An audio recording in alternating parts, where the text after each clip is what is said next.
Welcome to Guns, Guns, Gear, and Guns with Gary Gunderson. I am Gary Gunderson.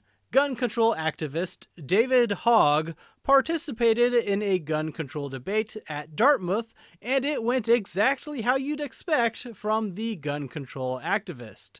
His opposite for the debate was libertarian Spike Cohen, whom I was unfamiliar with, but I thought he did a good job.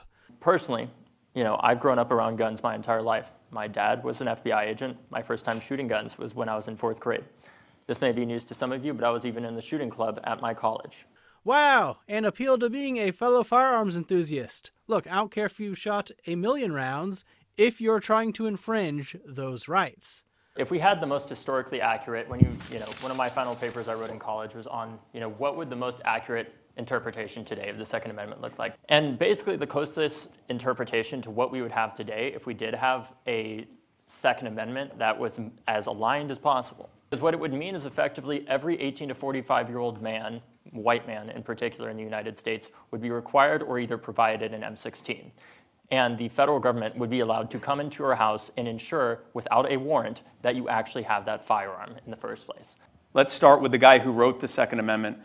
Whereas civil rulers may attempt to tyrannize, and as the military forces, which must be occasionally raised to defend the country, might pervert their power to the injury of their fellow citizens, the people are confirmed by this article, the Second Amendment, in their right to keep and bear their private arms. The writer of the Second Amendment was very clear. This is confirming a pre-existing individual natural right for you to keep and bear arms, and he's explicitly mentioning the fact that you should be able to do that, if necessary, to rise up against your own government. You have a pre-existing natural right to keep and bear arms for the defense of yourself and others. We are one of the few countries, I believe the only country, that actually affirms this pre-existing natural right and forbids any government at any level from infringing upon it. Because part of having a well-regulated militia, we understand in the context of what that meant, was well-trained, obviously, because they wanted to ensure that at the time they were worried about having standing armies for obvious reasons. I think we have already established you don't understand the Second Amendment. In that it is possible both to have a First Amendment and also not have people yelling, screaming that there's a fire in a crowded theater. With all rights, there are limitations to them. There is no right that is completely unlimited, including the Second Amendment. What I'm advocating for here is simple limitations on this. You can say fire in a crowded theater. The decision in which a justice said that you can't was used to justify an act in the Alien and Sedition Acts that was later ruled to be unconstitutional. If you yell fire in a crowded theater, you'll be trespassed, but you didn't actually break a law by saying that. The First Amendment is every bit as inviolable as the Second Amendment. I think just anecdotally, the fact of the matter is, I don't know how many of you have studied abroad or been overseas in some of these more developed countries.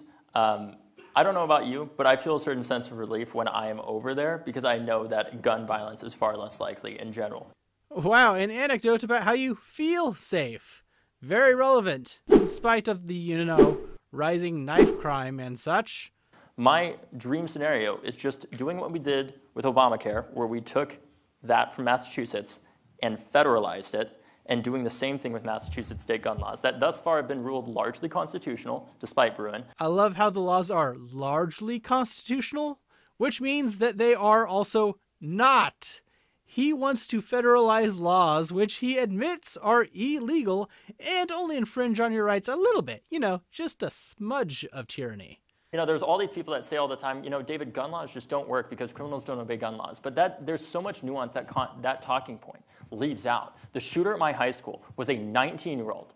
He did not have connections to the cartel or the black market.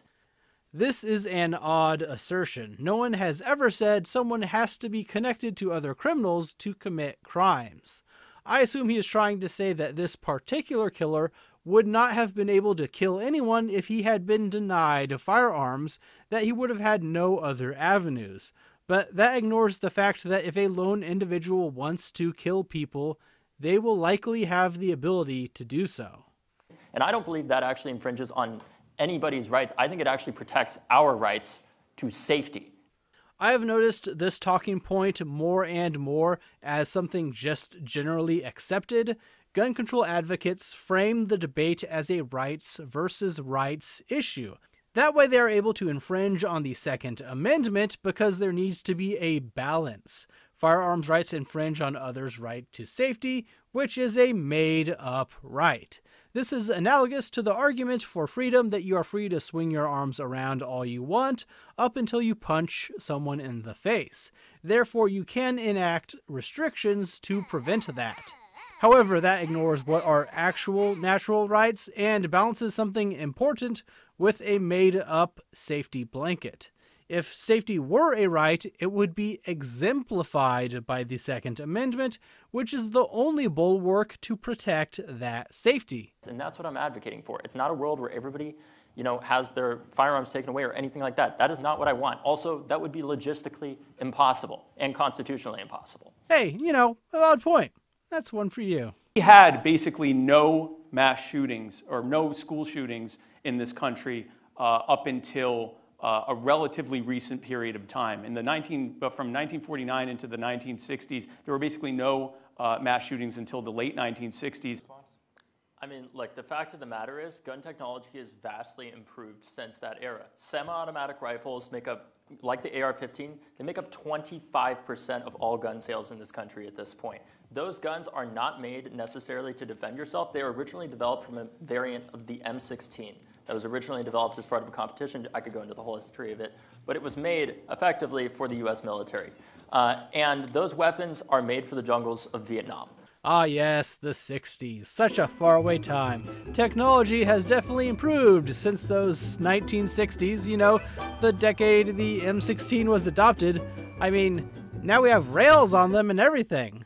The Second Amendment is also not just about self-defense. For most of US history, you actually had a duty to retreat. You had, even on your own property, you had to prove that your life was so in danger that you had no other choice but to kill that person. But what we've seen with the passage of laws like Stand Your Ground is more gun responsibility. It's more irresponsible salesmanship and gun ownership where people shoot first and ask questions later.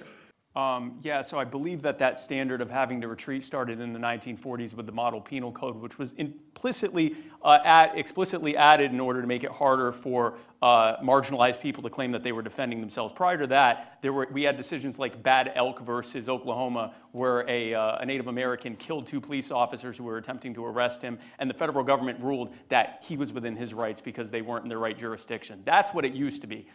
It's selling more guns. Because that is what we've done. We've created a society and a system of incentives for the gun manufacturers. Yes, we created a society where you have the freedom to buy guns. So if people want to do that, why not? For the gun manufacturers, where they are protected from liability because they're one of the there are 3 industries in the United States that cannot be held civilly liable. They are the MLB, nuclear energy companies, and the firearms industry. And the only exception to that is if you manufacture a firearm and it is improperly used and it goes off and blows up in somebody's face. That if a firearms manufacturer makes something faulty, then they should be liable for that, but not if someone uses their gun to do something illegal. That's true of everything. We didn't sue Ford because Darrell Brooks used a Ford Escape to ram down and kill dozens of people during the Waukesha Christmas parade a few years back, because it wasn't Ford's fault. Why these companies should be held civilly liable, which is the fact that it's an important way of the market regulating itself. If you were saying that you were only selling to the most responsible gun owners and that you care so much about that, we should create a system of incentives where the only companies that can financially exist are ones that are responsibly selling these firearms to responsible individuals. The gun companies only sell or ship to gun shops who have a federally issued license. You will have to demonstrate how that is not acting responsibly as a seller. Federally licensed dealers then only sell to people via a background check. You'd have to get to a third party, which would be individuals, before this argument could hold any water. Spike did have this retort to David's comment. And by the way, I do take one issue with what you said. You said that I am trying to sell guns. You are probably the single greatest salesperson for guns. Every time you speak about restricting guns, impulsively people go out and purchase guns. I do think schools should be gun-free zones because I think they should be schools and not prisons. I think that they should be schools and not, police states for our children. I think that there's actually a strong libertarian argument to be made that having guns in our schools endangers the future of our country because we're effectively grooming our children to believe that they're safe nowhere in many ways, and it makes them more compelled to believe that they need, that they just can't be safe in the first place. Gun-free zones do not work, as Spike did point out. Also, people should be educated that they are responsible for their own safety. It's a lesson David Hogg obviously missed, which is why he wants to give your rights away to the government for some imaginary utopia. When it comes down to it, you can only really rely on yourself. I don't want a society where no guns exist. I like shooting guns. All evidence points to the contrary. How many of you have ever had an argument with your teacher or professor? How would you feel if that person had a Glock 19? That sounds like no one is responsible enough to have a firearm. He says several times he does not want to take all the guns, but also it's not feasible or constitutional. I don't think he would need to mention that if he didn't believe that no one should be able to have a firearm based on statements like this.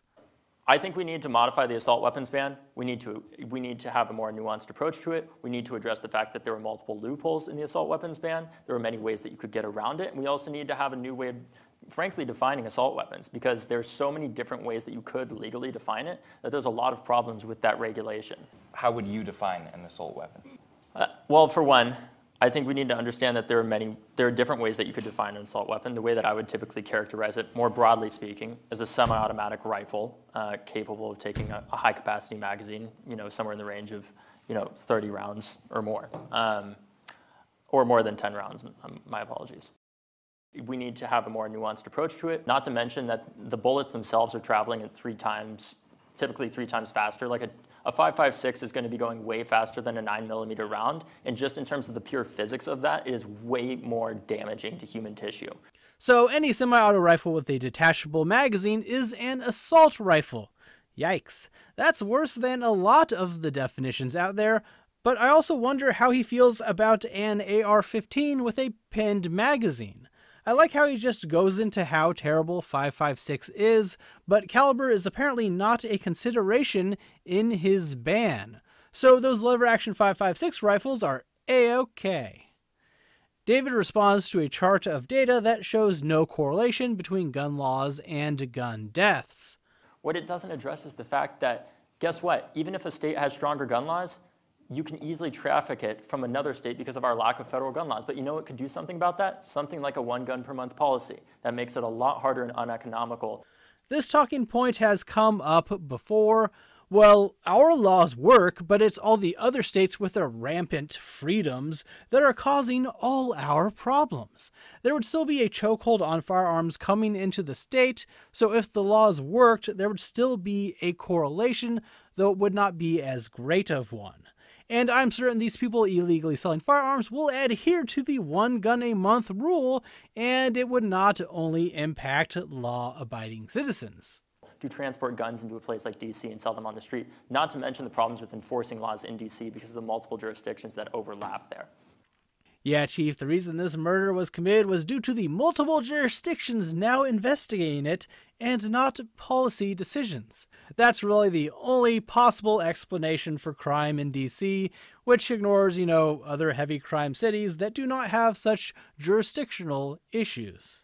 The data that Spike is probably referring to, I imagine, when it comes to the defensive gun use, typically is chalked up from the NRA, and it's self-reported scores. None of my studies were from the NRA. They're from CNN, the Pew Research Center, Washington Post, Gallup, Hemingway, Azriel, and Miller. They range from between, I think the lowest one here is 900,000 a year and 4.03 million a year. And I'm only asking hypothetical. I'm not saying like, here it is. But is there any evidence that you've thought of if it was presented to you, that it would change your mind? Well, I mean, it would be a massive amount of research from an independent third party like the CDC or NIH or somebody like that, which I know some people are not going to say is independent, but I personally can't think, I don't have control over the CDC, right?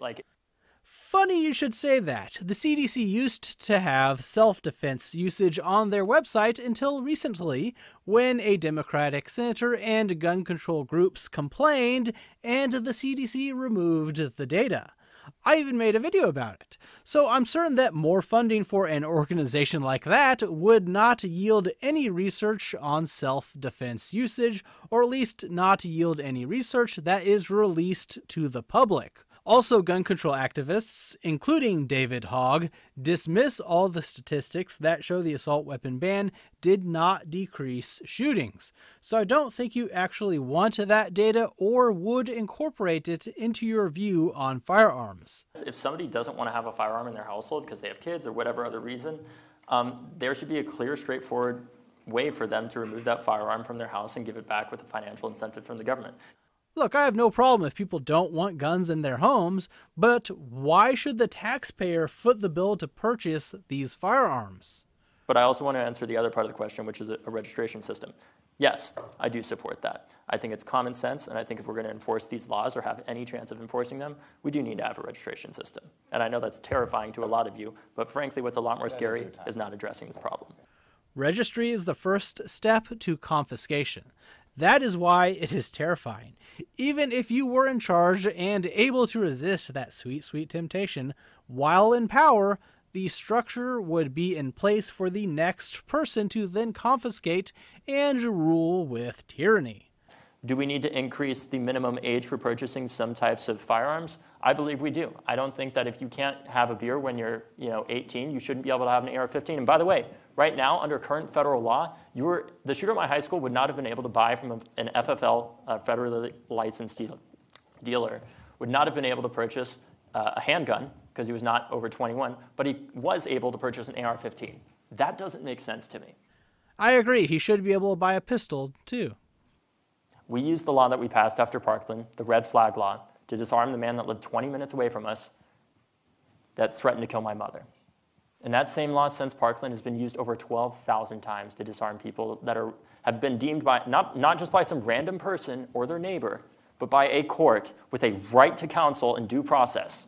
I don't believe that it's somebody who threatens to shoot up a high school should be able to have an AR-15. When Nicholas Cruz was threatening to shoot up the school prior to the actual shooting or any instance like that, he should have been charged for that. That's actually a crime. That was what I meant when I said it's a failure of the justice system. When that threat was made against your mother or anything like that, those are crimes being committed. And yes, they can step in because of a crime being committed and say, you have committed the crime of threatening someone. And so not only are we taking your guns, we're taking your freedom by holding you and now putting you through due process, right?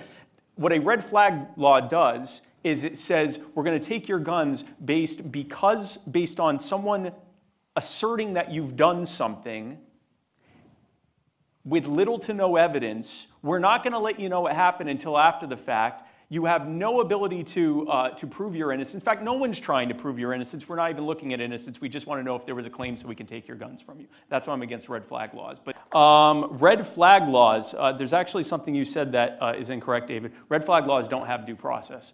You often don't even know who accused you.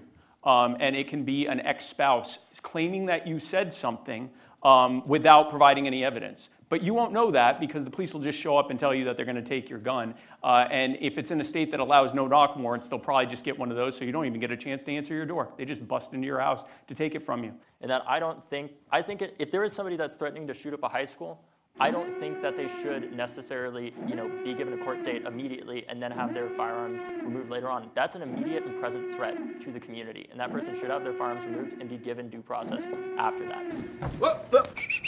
So after going back and forth, he admits that there is no due process with red flag laws, but does not acknowledge that he said the thing. But in Florida's case, those laws were passed by a very Republican state legislature. And guess Wow, so the Republicans passed a bad law. It's still a bad law. I don't think that the law that we passed after Parkland is a violation of anybody's civil rights. I think it actually helps to protect our civil rights because, mind you, we're in the state right now that's the live free or die state, right? Am I wrong about that? Yes. The ultimate violation on all of our liberties is death. Our state motto, fully spoken, was a toast by General John Stark: live free or die, death is not the worst of evils. He said that precisely because a loss of our natural rights and our constitutional rights to life, liberty, and property was a fate far worse than death. I'm not advocating for you having your gun taken away. Doubt. It's not people going to your door and saying, you have to give us your guns. I don't think that would even be possible, right, with the number of guns that we have in our society today. Part of that was inspired by what they did in Australia after the Port Arthur massacre. They did a massive gun buyback in their country. Australia was a forced confiscation. You know exactly what you're saying wouldn't work here. Is any law perfect? No, by no means. I will be the first to admit no law is perfect, but there's a reason we still have laws. What I am saying is I think it's time for us to do something different. God forbid. Because I think the current reality that we face right now, the reality, not the hypothetical, but the reality of gun violence in America being at such a high rate is something that can't just be addressed by addressing the systemic problems that drive it. We also need to address the fact that somebody like the shooter at my high school is still able in many states to get a gun like the AR-15 despite threatening to shoot up a high school. Because what I don't want to do is I don't want to leave this damn room and have us all leave with the same opinions that nothing can be done about this issue as people are dying every day. This perspective is a huge problem, and it is very common. It goes as follows. Let's enact these laws in the name of safety, to make ourselves feel better, or to simply say we did something. The laws take away rights, but it does not lead to better outcomes. If anything, it disarms good people, leading to worse outcomes. With the new laws in place, there's still murder and gun crime. So, will you now repeal these laws and give the rights back? Absolutely not. What will solve these issues is more laws and more governmental power, clearly.